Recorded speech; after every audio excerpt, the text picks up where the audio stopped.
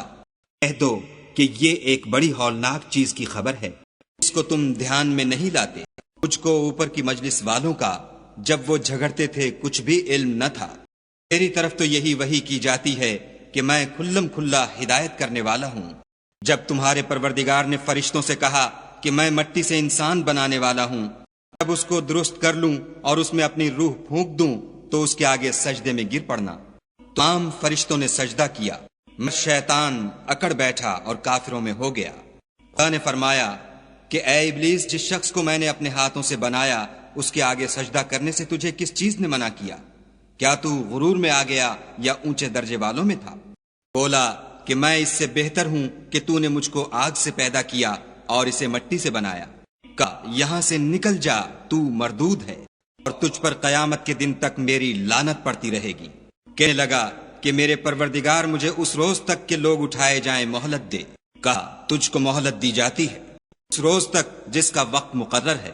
کہنے لگا کہ مجھے تیری عزت کی قسم میں ان سب کو بہکاتا رہوں گا سوا ان کے جو تیرے خالص بندے ہیں۔ ہاں سچ ہے اور میں بھی سچ کہتا ہوں کہ میں تجھ سے اور جو ان میں سے تیری پیروی کریں گے سب سے جہنم کو بھر دوں گا۔ اے پیغمبر صلی اللہ علیہ وآلہ وسلم، کہہ دو کہ میں تم سے اس کا صلہ نہیں مانگتا اور نہ میں بناوٹ کرنے والوں میں ہوں۔ یہ قرآن تو اہل عالم کے لیے نصیحت ہے، اور کو اس کا حال ایک وقت کے بعد معلوم ہو جائے گا۔